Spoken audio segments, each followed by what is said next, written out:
Saudações, Mecha Warriors! Antes de iniciarmos esta empolgante narrativa, vamos a um rápido disclaimer. Este podcast foi criado para uso próprio e para o uso de amigos, e é narrado por uma inteligência artificial. Portanto, terão erros e inconsistências. Caso encontre algum deles, deixe no comentário, por favor. As informações desse podcast foram traduzidas do artigo de História do Universo Battletech, do site da Sarna, https://sarna.net. E caso queira se aprofundar ainda mais nesse universo, acesse o site. Agora vamos a um breve resumo da história de Battletech. A história do universo Battletech. Os eventos fictícios do universo Battletech constituem uma história futura que descreve o curso da humanidade desde os tempos modernos até meados do século 32. Também pode ser considerada uma história alternativa, distinta da nossa, já que seu ponto de divergência com o mundo real ocorre no passado. Este não é o foco da série, porém, e é mais o resultado da história do mundo real, ultrapassando os primeiros anos da linha do tempo Battletech. Dado seu tema central de conflito militar, os eventos do universo Battletech podem ser classificados como uma história militar, ainda que fictícia. Guerras incessantes são o pano de fundo da maioria das histórias e acontecimentos históricos de Battletech, a maioria dos quais envolve indivíduos nas forças armadas e não setores civis. Igualmente importantes para a história de Battletech são a política e a tecnologia. Algumas seções deste artigo contêm anotações do mundo real. Elas são indicadas por itálico recuado. História antiga. Os primeiros eventos distintos do universo Battletech ocorrem após o fim da Guerra Fria e o colapso da União Soviética. Os Estados Unidos, a Europa e o Japão anunciaram em 1994 sua intenção de construir conjuntamente uma instalação industrial orbital chamada Estação Krippen, que foi lançada com sucesso 11 anos depois. Um golpe de Estado em 1997, conduzido por comunistas linha dura, restaurou um governo militante de estilo soviético na Rússia e desencadeou uma Segunda Guerra Fria com a OTAN, que durou até o início de reformas pacíficas sob o primeiro-ministro Oleg Tikhonov, em 2005. A República ruiu em 2011, dando início a uma guerra civil que atraiu a OTAN e viu o uso bem-sucedido da Rede de Defesa Orbital Ocidental, WODEN, sucessora da anterior Iniciativa de Defesa Estratégica, para interceptar um ataque preventivo de mísseis russos contra alvos ocidentais. A guerra terminou com a vitória da Aliança Ocidental em 2014. A partir do estabelecimento do Comando Espacial da Aliança em 2016, a humanidade começou a se deslocar para o Sistema Solar. O primeiro assentamento lunar foi estabelecido em dezembro de 2016 e a primeira missão tripulada a Marte foi lançada no ano seguinte. O advento da energia de fusão em 2020 levou a primeira nave espacial interplanetária movida à fusão, a AS Columbia, que foi lançada da Estação Krippen em 12 de outubro de 2027. Colônias foram logo estabelecidas em Marte e na Lua, e sondas automatizadas foram lançadas para sistemas estelares vizinhos, que retornaram evidências até 2050 de mundos habitáveis próximos. No início do século 22, a Aliança Ocidental havia crescido e se tornado a Aliança Terrana, e, apesar do descontentamento de alguns de seus constituintes mais pobres, perseguiu uma agenda de rápido desenvolvimento tecnológico. A viagem mais rápida que a luz, cujas teorias foram postuladas pela primeira vez por Thomas Kearney e Takayoshi Fuchida no início do século XXI, foi concretizada em 3 de setembro de 2007, com a viagem bem-sucedida da primeira espaçonave FTL, a TASS Pathfinder, que realizou um salto de 12 anos-luz até o sistema estelar Tau Ceti. A Era da Colonização. A partir do estabelecimento da primeira colônia extrasolar na Nova Terra, Tau Ceti IV, em 2116, iniciou-se uma onda de colonização que continuou por séculos. Em 2235, cerca de 600 colônias haviam sido estabelecidas a 120 anos-luz da Terra.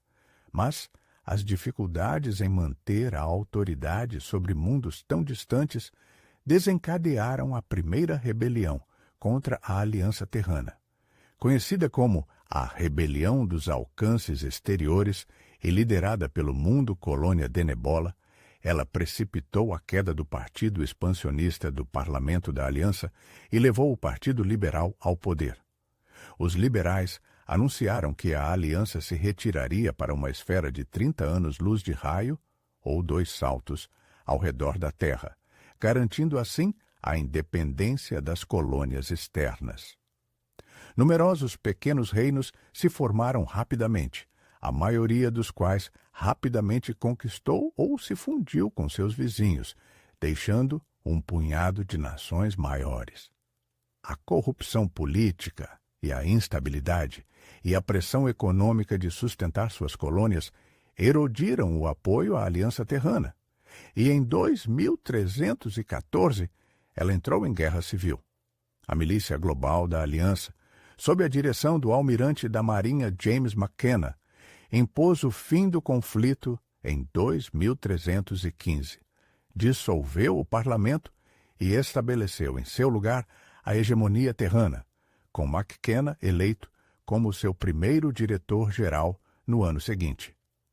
Durante os 23 anos de mandato de McKenna, a hegemonia buscou reafirmar sua autoridade sobre as colônias externas. Mas, embora tenha alcançado alguns sucessos iniciais, o esforço foi, em última análise, um fracasso e galvanizou a resistência à hegemonia. O sucessor de McKenna, primo Michael Cameron, concentrou-se em estabelecer relações internacionais mais pacíficas. Um dos legados mais duradouros de Cameron foi um sistema de governo aristocrático, originalmente baseado em conquistas individuais, mas, posteriormente, conferido pela hereditariedade, que ele introduziu em 2351. As fileiras de nobreza criadas por sua lista de pares levaram à formação de inúmeras famílias feudais governantes e foram a base de muitas das grandes casas dos séculos posteriores. A Era da Guerra. As nações incipientes, que antes lutavam para resistir à agressão da hegemonia, começaram a se voltar umas contra as outras em meados do século 24. Uma disputa territorial entre a Confederação Capelana e a Liga dos Mundos Livres em 2398 se transformou em hostilidades abertas. A Primeira Guerra Andurienne, que por sua vez levaram a apropriações de terras e esforços de expansão territorial pelos estados vizinhos. No final do século, a Era da Guerra havia começado para valer, e combates violentos se desenrolaram entre as forças de quase todas as principais nações, incluindo a hegemonia e os estados da periferia. A quase aniquilação da população do mundo, Capelano de Tintagel, em 2412, exemplificou os excessos cruéis da época e levou, mais tarde naquele ano, à adoção por todas as principais nações das Convenções de Ares.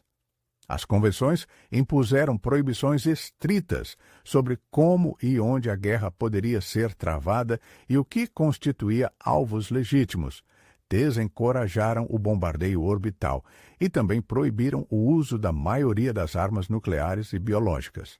Entretanto, embora tivessem como objetivo limitar as baixas civis e evitar atrocidades como as de Tintagel, as convenções também institucionalizaram inadvertidamente a guerra como um meio de resolver disputas e inauguraram uma era de guerra quase constante, emergindo das novas restrições militares estabelecidas pelas convenções de Ares.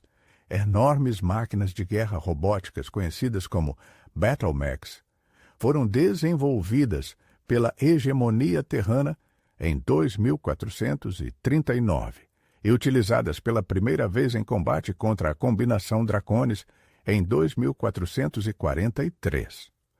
Poderosos e intimidadores, os Battlemechs desviaram a atenção do combate espacial para o terrestre, permanecendo como as unidades militares de maior destaque ao longo de toda a história subsequente da Battletech. Os segredos do design do Battlemech foram roubados durante um ataque de comandos da comunidade liriana a uma fábrica de mechs terranos e, posteriormente, espalhados por meio de comércio e conquista para todas as outras grandes casas. Com os principais combatentes exaustos, a Era da Guerra chegou ao fim em meados do século 26. A formação da Liga Estelar, perto do fim da Era da Guerra. Ian Cameron liderou a formação da Liga Estelar com a ajuda da Liga dos Mundos Livres e da Confederação Capelana. Então, após os dois estados apoiarem a futura Liga Estelar, que obteve o apoio voluntário das casas, Ian Cameron formou a Liga Estelar. A formação da Liga Estelar em 2571 levou quase imediatamente à Guerra da Reunificação. A tentativa de forçar os estados periféricos a se juntarem à Liga durou 20 longos anos. Essa luta impactaria a história desses reinos pelas próximas centenas de anos. O golpe de Amaris, em meados do século 28, o atual primeiro Lorde da Liga Estelar, morreu repentina e tragicamente em um acidente. Richard Cameron, então ainda um menino e despreparado para governar, foi empurrado para o trono. O general-comandante Alexander Kerensky foi nomeado regente da Liga Estelar. O Conselho da Liga Estelar, composto pelos 5 grandes lordes das casas, se via como os verdadeiros governantes da Liga Estelar. Ao atingir a maturidade, o filho do falecido primeiro lorde enviou decretos limitando os exércitos das casas, ao mesmo tempo em que impunha impostos mais altos aos estados da periferia. Isso deu início à Guerra da Fronteira, ocupando grande parte das forças da Liga, com a repressão da agitação civil. Aproveitando essa agitação, Stefan Amaris, o líder da República dos Mundos da Orla, primeiro se tornou um amigo pessoal do primeiro Lorde. Então, Stefan Amaris matou toda a família Cameron, até mesmo o próprio primeiro Lorde, e reivindicou o título. Este foi realmente o começo do fim para a Liga Estelar. O golpe de Amaris desencadeou 13 anos de luta enquanto a força de defesa da Liga Estelar lutava para abrir caminho da periferia até a Terra. O esforço do general Alexander Kerensky para remover o usurpador custou quase 3/4 da SLDF. Ainda sofrendo com as batalhas recentes e incapaz de conter as casas e a escuridão que se aproximava, Kerensky iniciou um êxodo de todas as tropas dispostas a deixar o espaço conhecido, abrindo caminho para as guerras de sucessão. O êxodo. Após a derrota do golpe de Amaris, o general Kerensky tentou restabelecer a Liga Estelar, mas os lordes do Conselho o destituíram do título de protetor do reino, tanto por temerem seu poder, quanto por cobiçarem a posição de primeiro lorde para si. A única coisa em que o Conselho, em desacordo, conseguiu concordar foi encarregar Jerome Blake de restaurar a rede HPG que permitia que os planetas se comunicassem com seus vizinhos interestelares. Logo, cada um dos lordes retornou às suas capitais e se declarou primeiro lorde. Eles, então, começaram a guerrear para ver quem era digno da posição. Kerensky vendo as batalhas entre as casas como apenas o começo, partiu com aproximadamente 80% das forças da Liga Estelar. As guerras de sucessão. A hegemonia terrana, governada pela Casa Cameron, estava no centro da esfera interna, governando uma esfera áspera centrada em terra.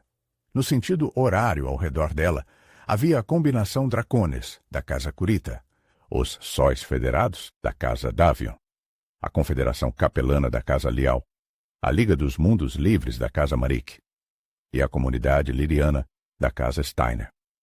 Essas nações podem ter permanecido razoavelmente estáveis, mas estavam incessantemente na garganta umas das outras, buscando todas as vantagens que pudessem encontrar nos campos de batalha.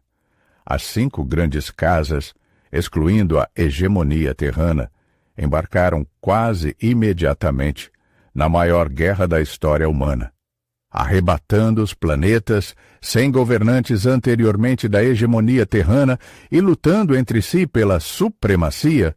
A esfera interna se transformou na primeira guerra de sucessão.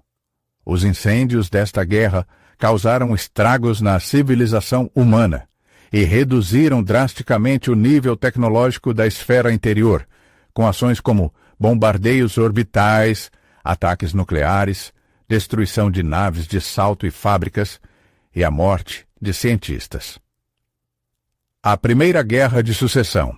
Sendo a mais brutal das guerras de sucessão, a Primeira Guerra foi a que mais contribuiu para o retrocesso tecnológico da humanidade. Eventualmente, a Primeira Guerra de Sucessão terminou em um impasse exaustivo após 35 anos de guerra, apenas para recomeçar na Segunda Guerra de Sucessão menos de uma década depois.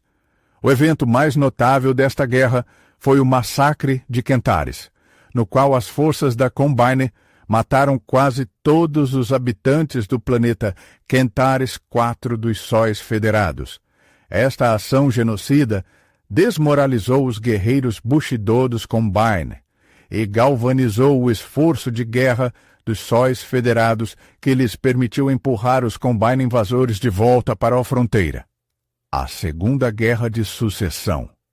A Segunda Guerra de Sucessão durou mais 34 anos, destruindo ainda mais a base tecnológica da Liga Estelar, agora insubstituível, e recomeçou na Terceira Guerra apenas 2 anos depois.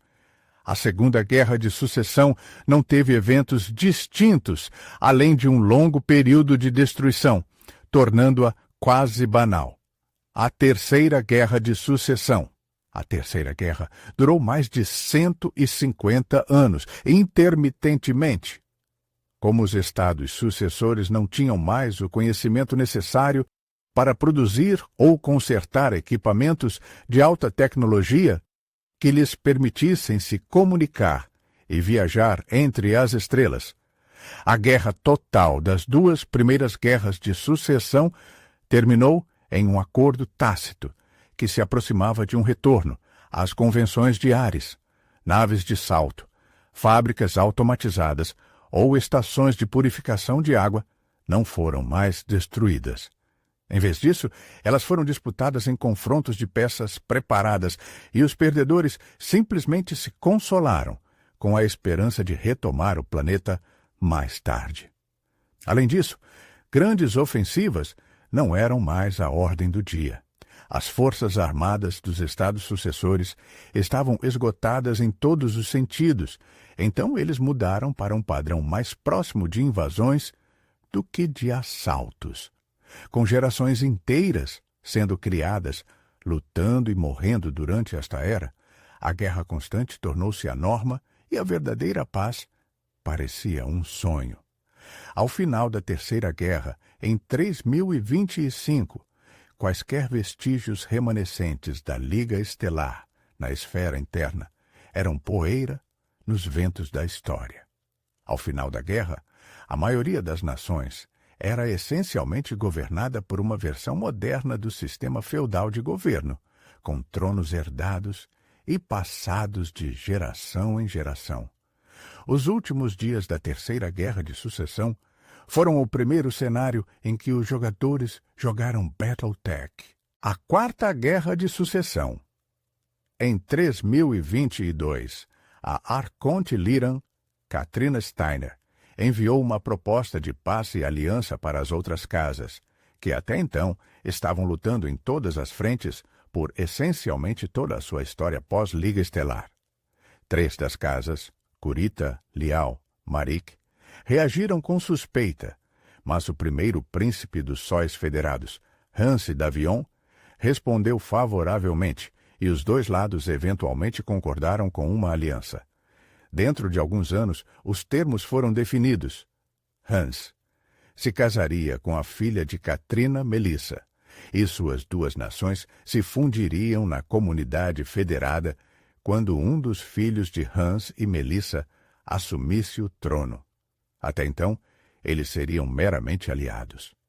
Depois que essa aliança foi anunciada, a Comstar intermediou a Concórdia de Captain, uma aliança instável entre os 3 outros estados sucessores. Em 3028, todos os 5 lordes sucessores se encontraram em terra, pela primeira vez desde a queda da Liga Estelar, no casamento de Hans e Melissa.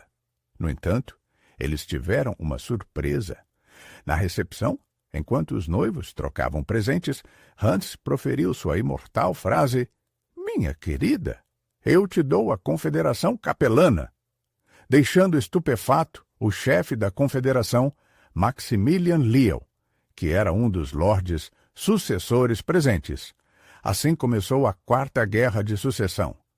Unidades Fedsans começaram a desmantelar sistematicamente a Confederação Capelana, enquanto forças Lyran e alguns regimentos mercenários de elite detinham os outros 2 ramos da aliança Marik-Kurita-Liao, formada após o anunciado casamento Steiner-Davion.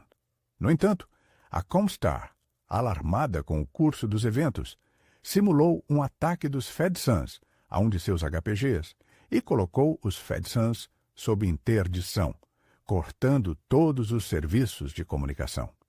Nesse ponto, o ataque começou a vacilar, pois as comunicações de longo alcance e a coordenação do ataque tornaram-se quase impossíveis, embora os capelãs ainda não conseguissem repelir os Fedsans. Após mais alguns meses de guerra, os 2 lados concordaram com uma trégua instável, e a interdição foi suspensa.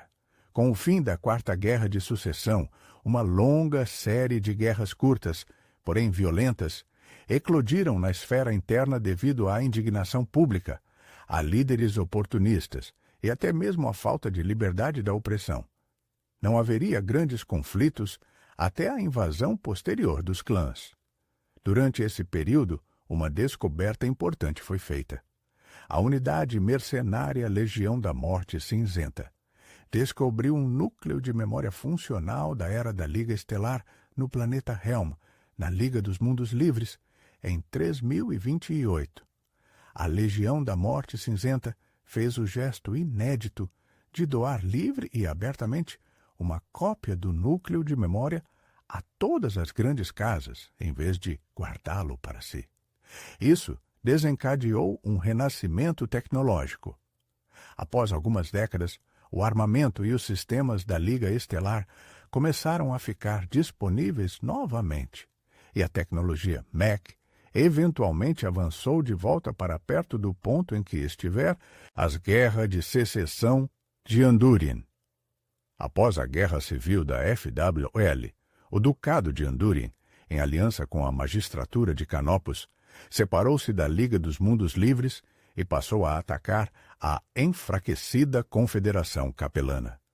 Após várias derrotas massivas, a guerra foi revertida por uma notável demonstração de vontade de sobrevivência, e os capelanos retomaram a maior parte de seus mundos caídos.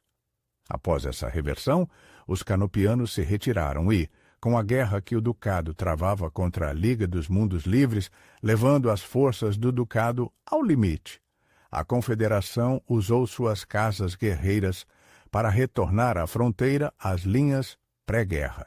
A Liga dos Mundos Livres passou por muitas mudanças, quando o capitão-general Janos Marik e seu herdeiro Dugan foram assassinados por seu primo Duncan Marik.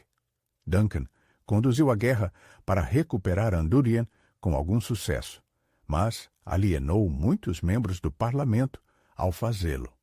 A insatisfação foi manifestada quando o filho de Janos, Thomas, que foi presumido morto na mesma explosão que matou seu pai, reapareceu e muitos parlamentares queriam substituir Duncan por ele.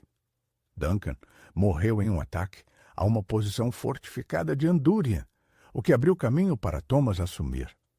Ele usou o choque de seu reaparecimento e sua relativa popularidade para fazer com que muitas leis fossem aprovadas que centralizavam o poder no capitão-general de uma forma que nunca havia sido antes. Thomas logo foi capaz de devolver o ducado rebelde à autoridade da Liga, embora levasse décadas até que ele permitisse que eles recuperassem qualquer autoridade autônoma. As Guerras Ronin, o distrito militar de Hasalhag, tornou-se o lar de um movimento de secessão a partir do momento em que o Principado de Hasalhag foi conquistado pela Combine Draconis. A comunidade Lyran usou essa organização Mimir a seu favor durante a Quarta Guerra de Sucessão, mas falhou em garantir a independência dos Rassalhagianos. A Combine, sob a liderança de Kungino Kanrei, deputado para assuntos militares, Theodore Kurita, garantiu a independência dos Rassalhagianos. Isso tinha 3 vantagens para a Combine. Primeiro, forçaria os lirianos a garantir a independência que haviam conquistado aos mundos Rassalhag, já que foi essa mesma promessa que os lirianos usaram para colocar os Rassalhagianos ao seu lado. Assim, eles deveriam abrir mão de todos os seus ganhos territoriais da Quarta Guerra de Sucessão. Segundo, criar um Estado tampão pacífico com a nascente comunidade federada que cobria aproximadamente 3/4 da fronteira da Combine. Finalmente, como a Comstar preferia nações fracas e divididas, pois elas podem ser facilmente manipuladas, a Comstar forneceu ajuda. Com a ajuda dada à Combine na reconstrução de seu exército após a Quarta Guerra de Sucessão, a Comstar forneceu a eles tecnologia avançada na forma da tecnologia da Liga Estelar, para auxiliá-los em guerras futuras. Apesar das inúmeras vantagens, essa mudança foi vista como uma decisão insatisfatória para muitos dos guerreiros da Combine, incluindo o Senhor da Guerra do Distrito Militar de Hasalhag da Combine e um descendente descontente da família Kurita. Esses guerreiros desobedeceram às ordens e permaneceram na recém-criada República Livre de Hasalhag para travar guerra contra os antigos planetas da Combine quase imediatamente. A guerra recebeu esse nome pelo fato de que os guerreiros que desobedeceram ao coordenador foram rotulados como Ronins. A luta não foi apenas entre a Combine, Hasalhag e os Ronins.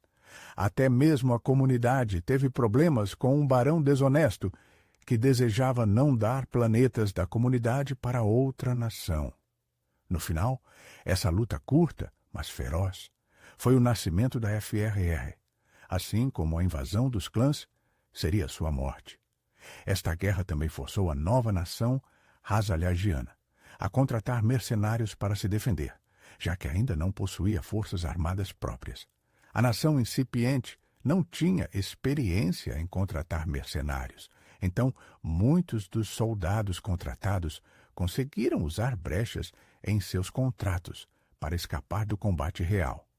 Isso levou a um sentimento negativo em relação aos mercenários por parte dos Hassalhagianos, que variava do leve desprezo ao ódio eterno. A Guerra de 3039. A Guerra de 3039 foi a segunda guerra em que a LCAF e a AFFS se aliaram.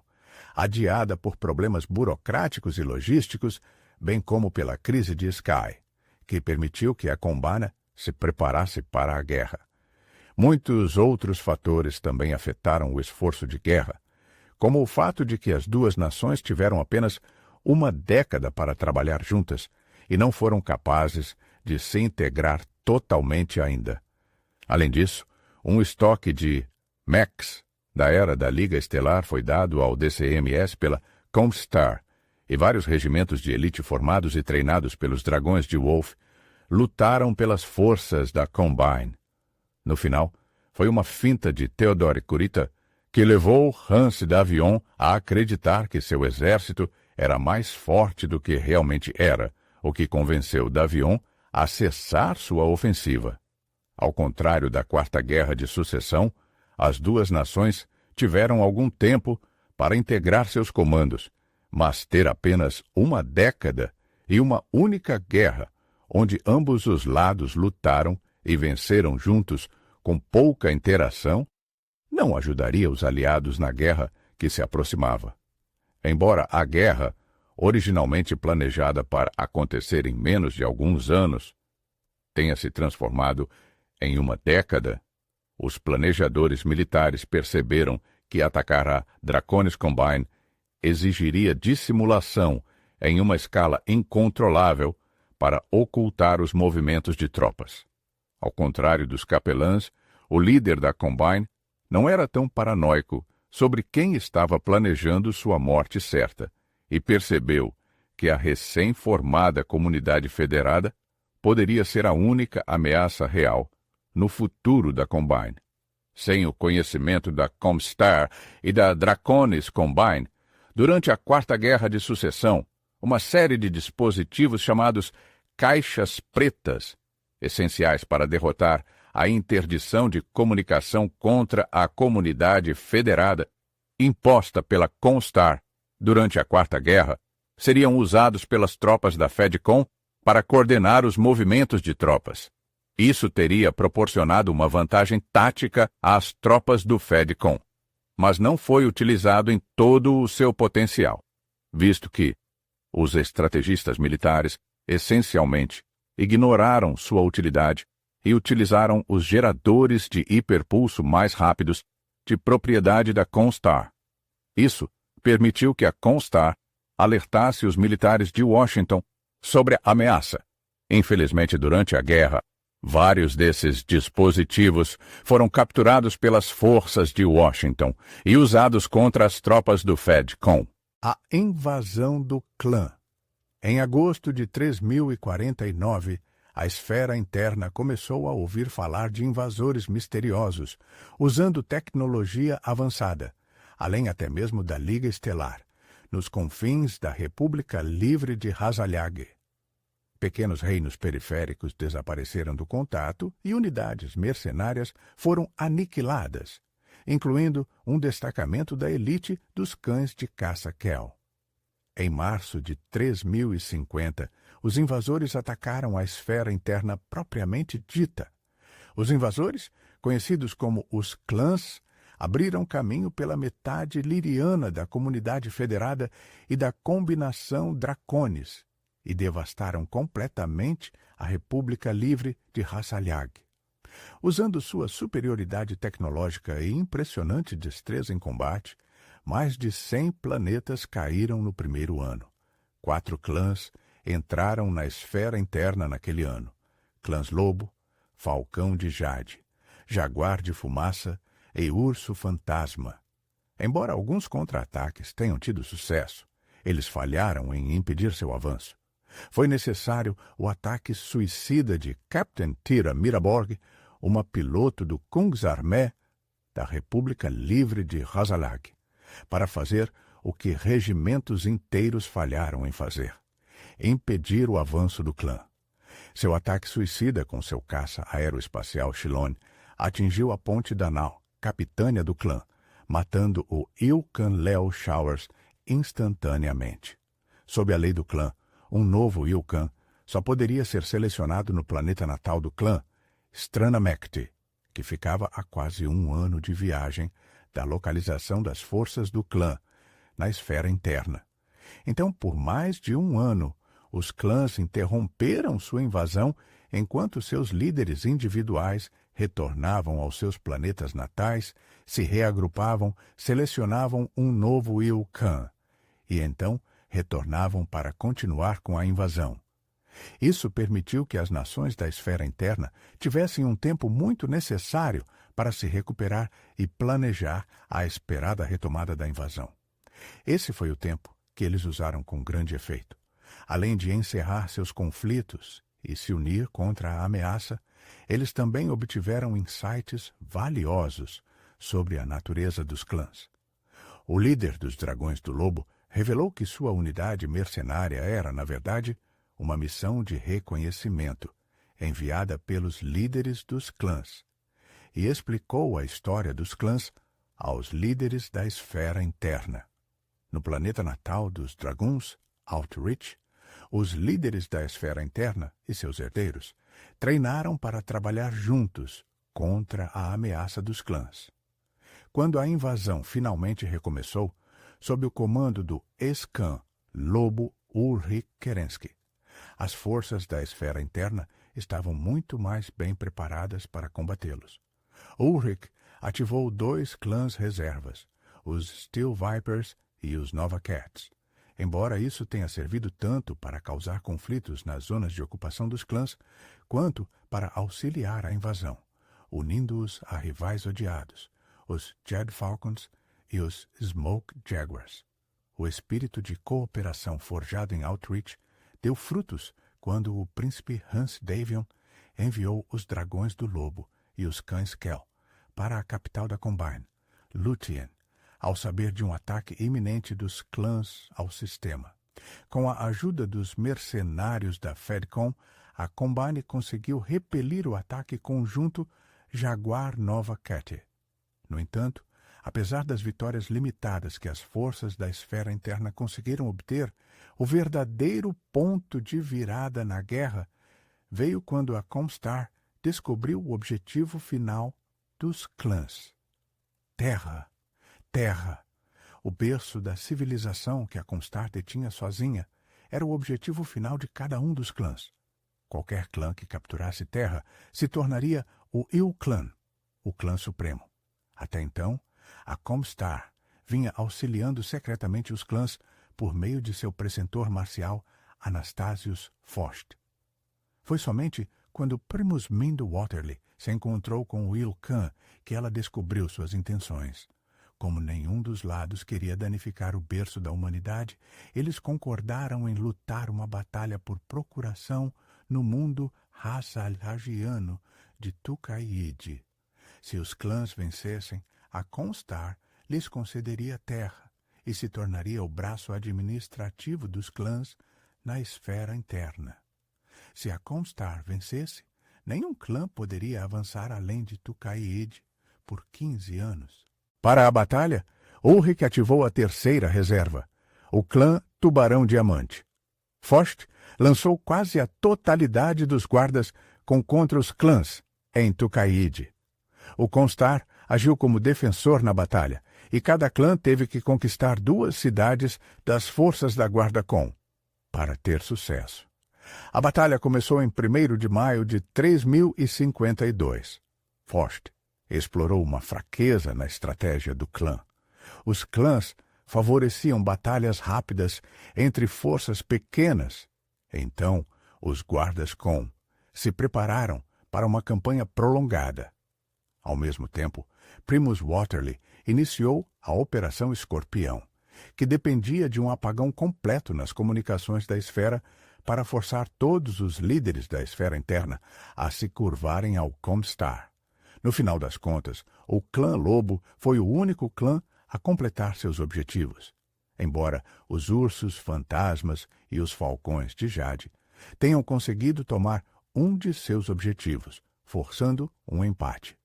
Os falcões chegaram a um empate porque destruíram muitas unidades da Guarda-Com pelos guardas-falcão e os ursos fantasmas pela tomada de um de seus objetivos. O que significava que a Guarda-Com saiu vitoriosa, embora a um custo estupendo. Assim que a batalha terminou, 5 dias depois, e Fort descobriu a duplicidade de Watterly, ele a assassinou e colocou um espião da Combine, conhecido por ele, em seu lugar. Assim, a invasão dos clãs terminou. O ano de 3052 viu outras revoltas. O chanceler romano Leal assassinou Justin Allard e, em seguida, foi assassinado por sua esposa, a irmã dela, Candace, e o príncipe Hans d'Avion. Morreu de ataque cardíaco ao saber do noivado do herdeiro de Romano, Sun Tzu, com a filha ilegítima de Thomas Marek, Isis. Dentro da Comstar, os esforços de Faust e Primus Charilar Mori para reformar a Comstar de suas armadilhas quase religiosas levaram a uma reação do precentor Atreus, Demona Aziz. Aziz liderou uma facção dissidente da Liga dos Mundos Livres, conhecida como a Palavra de Blake, e recebeu proteção para Thomas Marek, que havia sido membro da Ordem. Em 3055, a arconte Melissa Steiner foi assassinada por sua filha, embora a culpa tenha sido atribuída a seu filho Victor, que a sucedeu e inaugurou oficialmente a Comunidade Federada como seu primeiro arconte príncipe. Há represálias de Josué. Em Outreach, em 3052, o príncipe Hans d'Avion convenceu Thomas Marek a reequipar suas fábricas para fornecer kits de reequipamento com tecnologia da era da Liga Estelar para venda à Comunidade Federada e à Draconis Combine. Marek inicialmente recusou, mas teve que ceder quando d'Avion ofereceu a seu filho, Joshua, que sofria de leucemia, uma chance de se recuperar com a ajuda de um tratamento no Instituto de Ciências de New Avalon. Hans também havia preparado um plano para instituir um dublê para o garoto, e assim colocar um peão na sucessão da Liga dos Mundos Livres. Hans morreu, mas o plano sobreviveu. Quando Joshua morreu de leucemia em 3057, o arconte príncipe Victor instituiu o plano, embora quisesse apenas que os pacotes de reforço continuassem chegando, e aparentemente não tinha intenção de que o sósia se tornasse capitão-general. Um espião capelano soube da farsa, e o chanceler Sun Tzu Liao contou a Thomas Marek. A dupla, então, lançou a Operação Guerreiro, cujo objetivo era recuperar os mundos perdidos para a Comunidade Federada na Quarta Guerra de Sucessão. A invasão teve um sucesso, além de seus sonhos mais ousados. Devido ao mau manejo de uma sucessão abortada pela ilha de Skye da comunidade, a popularidade de Victor era extremamente baixa na metade Lyran da nação.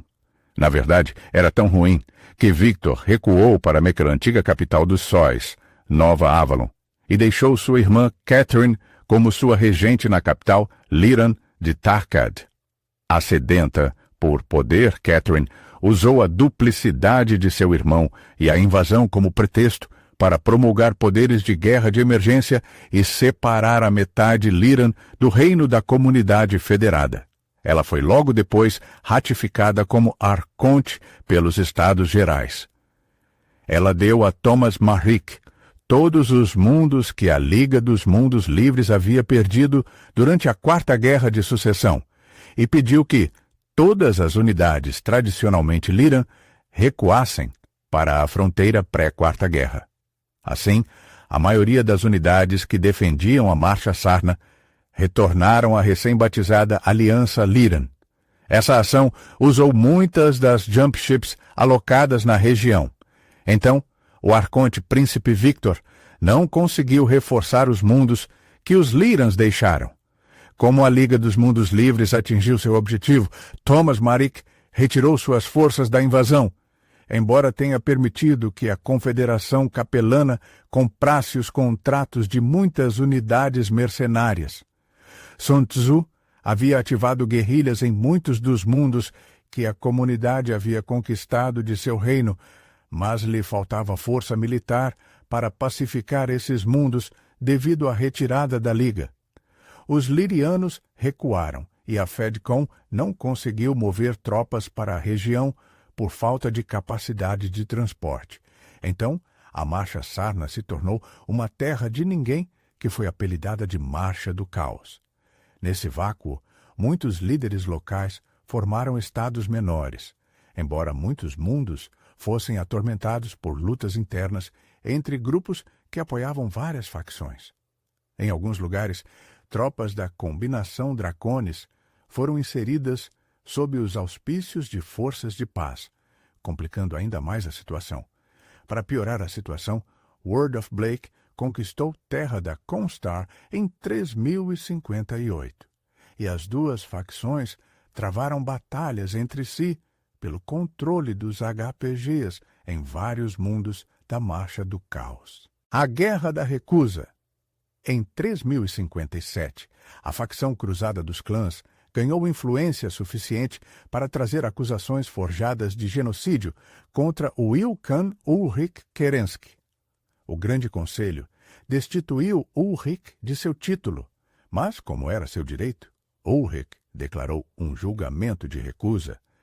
Enquanto a maioria esperava que ele defendesse suas ações pessoalmente, ele instigou uma guerra entre o clã Falcão de Jade e o clã Lobo.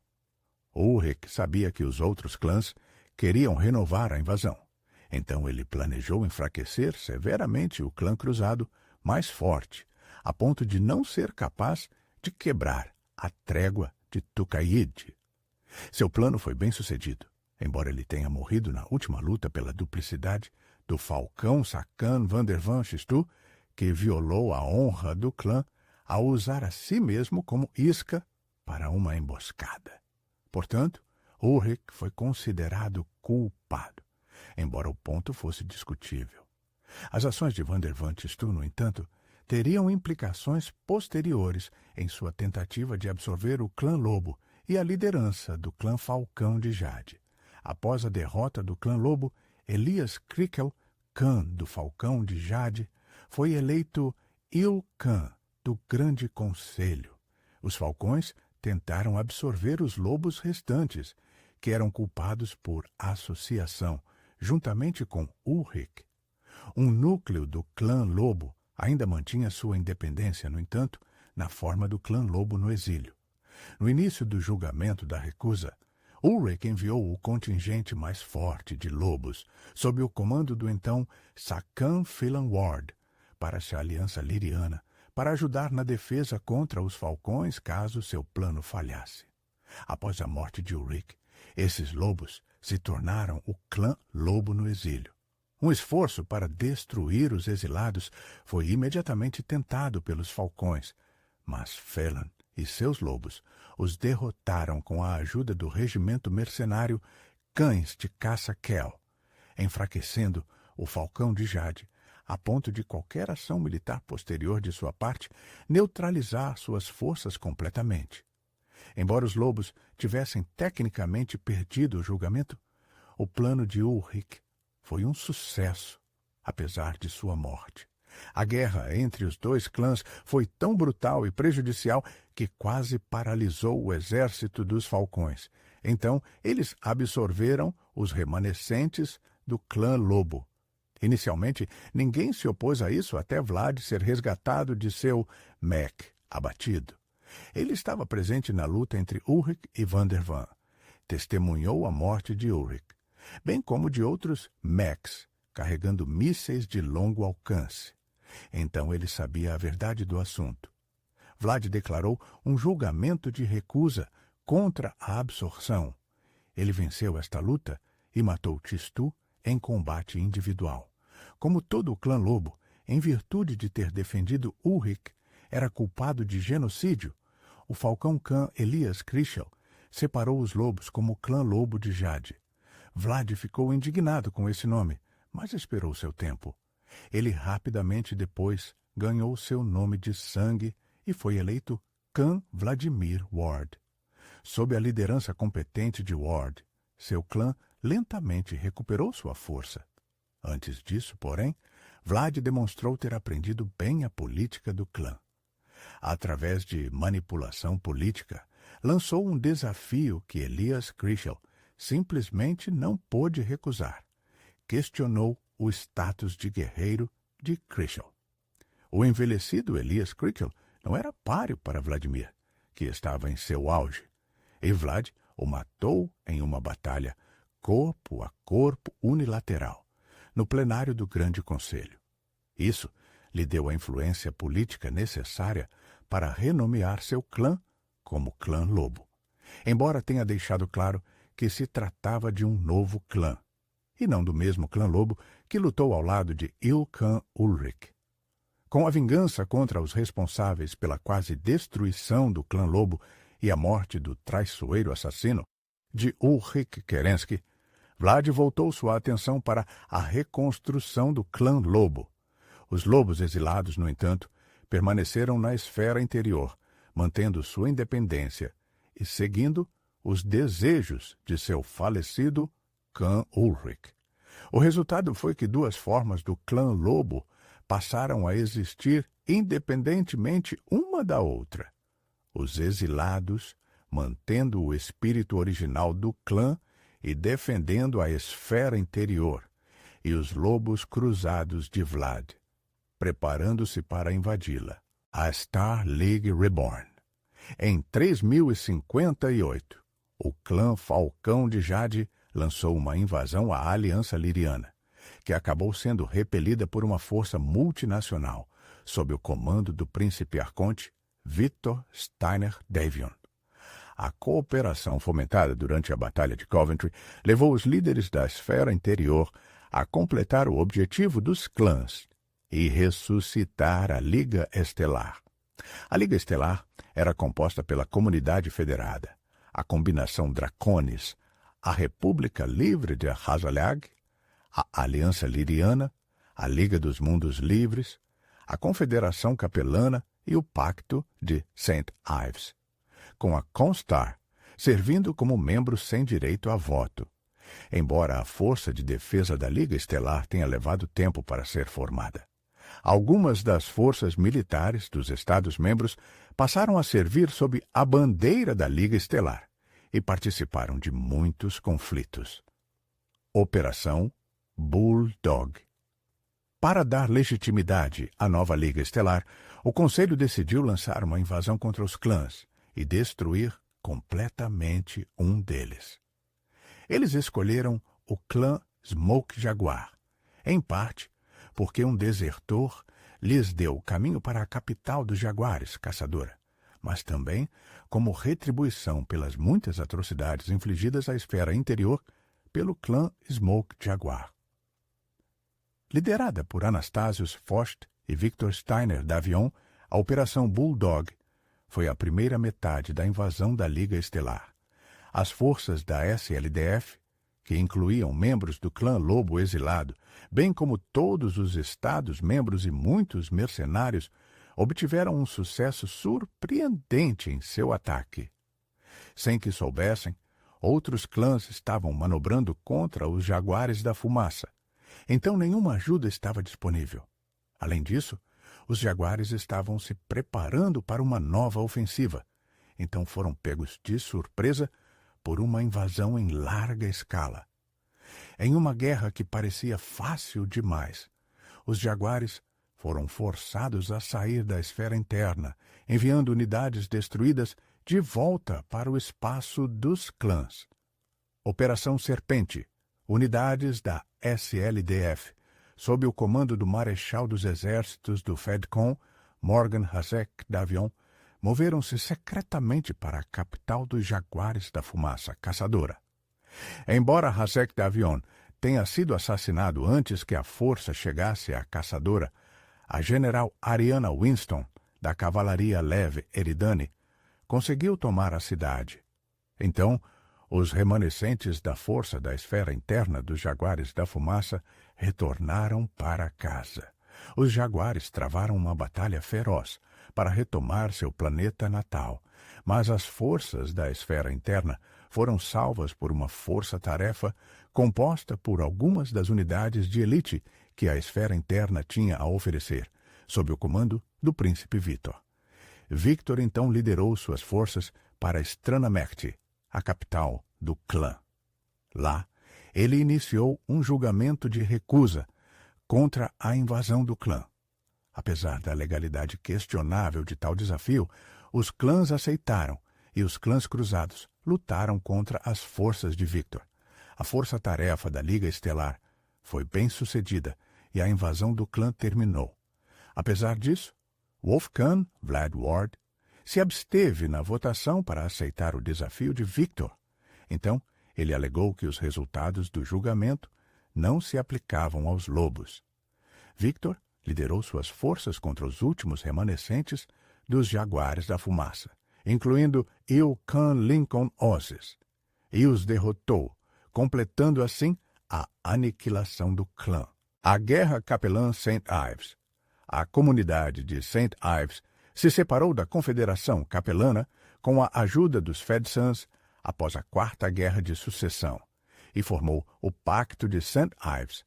Após sua eleição como primeiro-lorde, Sun Tzu Liao usou sua posição para ordenar que as tropas da SLDF entrassem em ação para auxiliar as tropas de sua casa na reintegração do Estado rebelde à sua nação até 3061. A Guerra Civil Fedcom.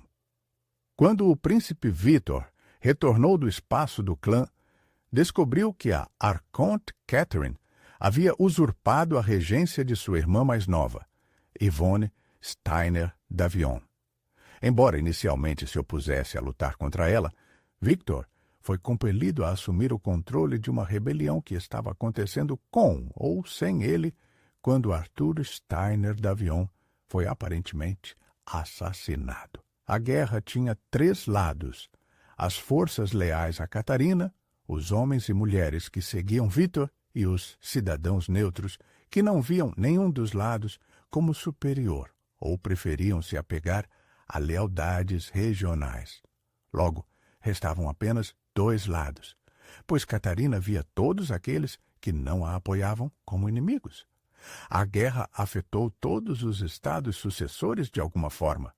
A Aliança Liriana e a Comunidade Federada sofreram o impacto da devastação, enquanto unidades de ambos os lados tentavam esmagar uma a outra. Forças da Marcha Dracones da Comunidade Federada atacaram a combinação Dracones e sofreram com o contra-ataque. Kristen, irmã de Thomas Marek, que era a comandante dos mercenários Crushers de Kristen, foi morta durante a guerra, quando comandantes lirianos zelosos atacaram a unidade neutra. Quando seu meio-irmão Thomas não fez nada para salvá-la, seu cunhado, o marechal Jeremy Brett, de Tamarind, atacou o mundo liriano de Arcádia, embora não tenha conseguido salvar nenhum Marik que estivesse servindo na unidade, e Thomas o devolveu no final da guerra. Os capelãs emprestaram o melhor amigo de Victor, Kai Allard Liao, e alguns de seus primeiros lanceiros de St. Ives para as forças aliadas durante a guerra, embora uma casa guerreira capelã tenha conquistado o importante mundo industrial de Tikhonov dos sóis federados, conforme a guerra se intensificava. Com forças lutando de uma ponta à outra da comunidade federada fragmentada, e mercenários entre elas, navegar pelas águas militares e políticas apresentou vários desafios. Eventualmente, a guerra terminou com a vitória dos aliados, e Catarina foi exilada no clã Lobo. Victor retornou ao Comstar como precentor marcial e nomeou seu irmão Peter como arconte liriano e sua irmã Yvonne como príncipe regente para seu filho, ainda não concebido. A palavra de Blake Jihad. Na Conferência Witten de 3064, a Liga dos Mundos Livres nomeou Word of Blake para membro da Liga Estelar. Uma seita radical de blaquistas conhecida como 6 de Junho acreditava que este era seu caminho para o poder. Suas esperanças foram frustradas, no entanto, quando a Conferência de 3067 resultou no colapso da Liga Estelar, já que a Confederação Capelana, a Aliança Liriana e os sóis federados removeram seu apoio. A tentativa furiosa dos blackistas de forçar as nações recalcitrantes de volta à Liga resultou em uma guerra que engolfou todas as principais facções. A Jihad representou um retorno à guerra total, de uma forma que nem mesmo a Guerra Civil Fedcom igualou, já que o Word usou bombardeios orbitais e armas nucleares e biológicas, e atacou alvos civis desenfreadamente. Eles conseguiram encurralar a maioria dos líderes em suas capitais, forçando os líderes regionais a assumirem um papel mais ativo.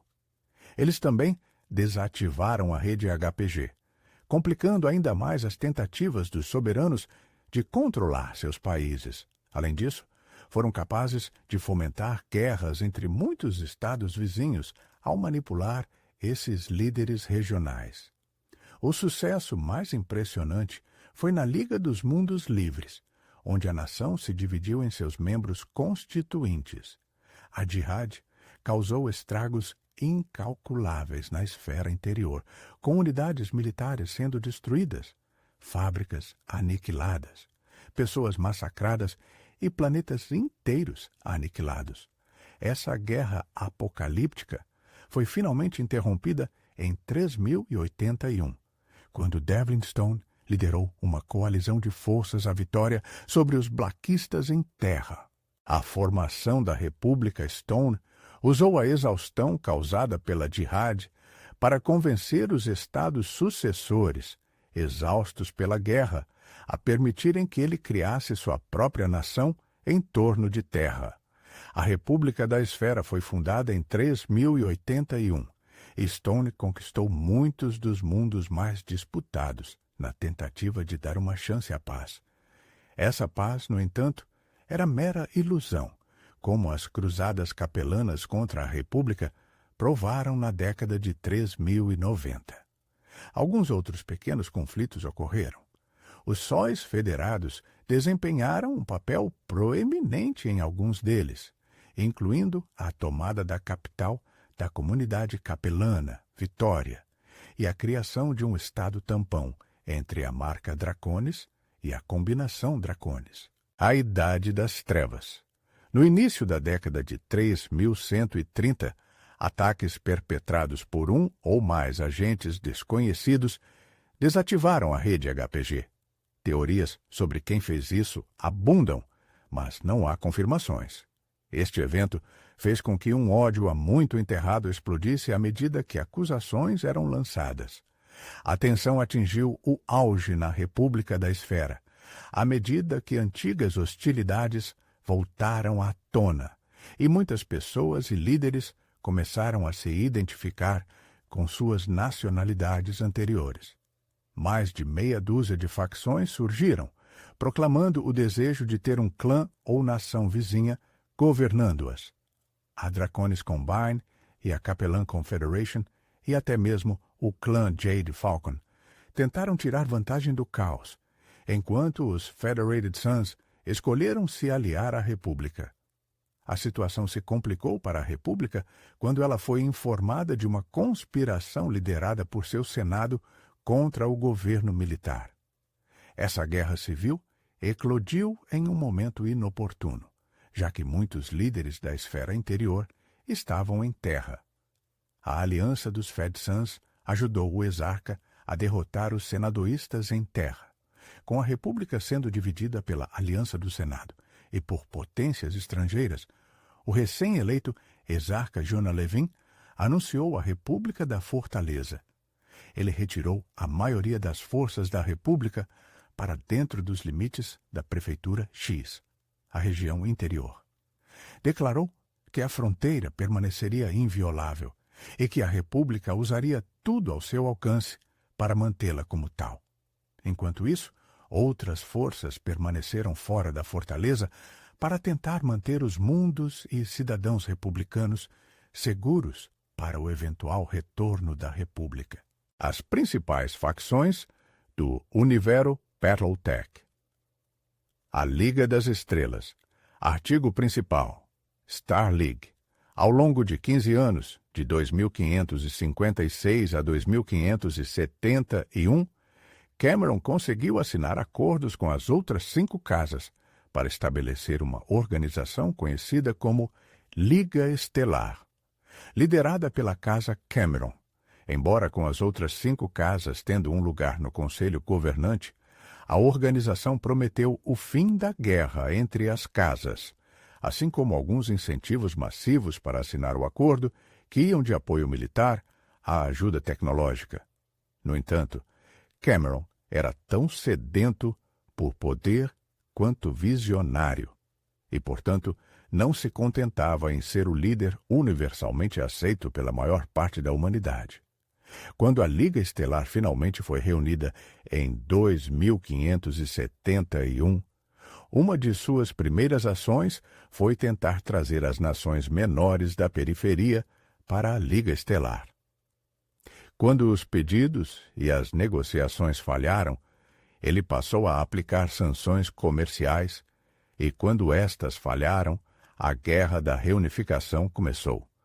Considerada pelas potências da Liga Estelar como uma guerra de baixo custo, levou mais de 20 anos para pacificar os últimos redutos da periferia, além de perdas inimaginavelmente grandes para as forças de defesa da Liga Estelar e os vários exércitos e marinhas das casas.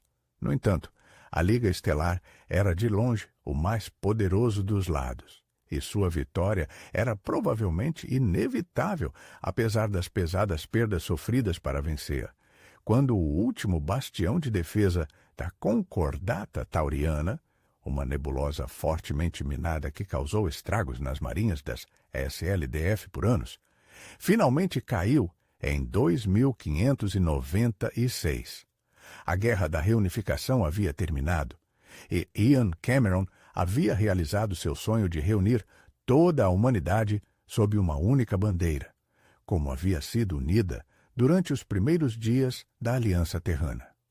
Durante os quase 200 anos em que a Liga Estelar existiu e reinou uma relativa paz, a tecnologia floresceu. A tecnologia de mechs e naves de guerra continuou a avançar em ritmo acelerado, e o primeiro gerador de hiperpulso, HPG, entrou em operação em 2630, proporcionando aos humanos uma maneira de se comunicar entre planetas sem a necessidade de naves de salto móveis para transmitir mensagens. A era de ouro da Liga Estelar, no entanto, chegaria ao fim de uma forma que poucos esperavam. Em 2767, após uma série de rebeliões na periferia, que afastaram a maior parte das forças da SLDF das áreas centrais da Liga Estelar, Stephen Amaris, da República dos Mundos da Orla, suposto amigo do primeiro Lord Richard Cameron, assassinou toda a família Cameron e se autoproclamou o novo primeiro Lord. A SLDF, sob o comando de Alexandre Kerensky, reagrupou-se rapidamente, avançou para o interior e libertou toda a esfera interior das garras de Amaris em uma longa e sangrenta guerra de 13 anos, culminando na conquista de terra. No entanto, a SLDF, tendo sido massivamente exaurida nesta guerra, não tinha mais forças para manter as casas fragmentadas unidas e, eventualmente, abandonou a esfera interior inteiramente no grande êxodo de toda a SLDF para as profundezas da periferia, sem mais notícias dela por 300 anos. Comstar, palavra de Blake. Artigo principal, Comstar. Artigo principal, palavra de Blake. A Comstar é a sucessora do Ministério das Comunicações da Liga Estelar e administra todos os HPGs da esfera interna, mantendo as comunicações essenciais entre todos os pares de sistemas estelares. Formada por Jerome Blake, o último ministro das comunicações, após a queda da Liga Estelar, a Comstar lentamente se transformou em uma organização tanto religiosa quanto prática, acreditando em tudo, desde a necessidade de rezar até as máquinas que operam, e um eventual apocalipse que engolfaria a esfera interna ainda mais profundamente do que a queda da Liga Estelar e as guerras de sucessão que se seguiram. No início da Primeira Guerra, a Constar ocupou terra e a preservou como território neutro e sede desde então. Além de suas funções óbvias de comunicação, o Comstar também é o banco e movimentador de dinheiro mais importante da esfera interior. Comanda o corpo de exploradores para catalogar a periferia profunda. Comanda a Comissão de Revisão e Vínculos Mercenários e mantém uma força massiva de mais de 70 regimentos de mechs da era da Liga Estelar, os guardas Com e a única frota de naves de guerra espaciais escondidas em caso de uma crise futura. Os Estados Sucessores. Artigo principal. Estados Sucessores. Após a queda da Liga Estelar e o êxodo da SLDF, os respectivos líderes das 5 grandes casas reivindicaram a liderança da Liga Estelar, sem nenhuma diretriz formal de sucessão, visto que a família Cameron não conseguiu gerar um herdeiro. Isso levou as casas a travarem uma guerra para ver quem seria o herdeiro do trono. Com a maioria das forças da Liga Estelar desaparecidas, o que restou foram forças leais às casas onde foram formadas, alocadas ou, mesmo em raras circunstâncias, ainda acreditavam nos costumes da Liga Estelar, ainda hasteando a bandeira da Liga Estelar, lidando com as casas apenas como uma forma de sobrevivência. Os estados periféricos. Artigo principal. Periferia. Os rejeitados, os indesejados, os rebeldes. A periferia é composta pelo grupo de pessoas mais desorganizado que já existiu.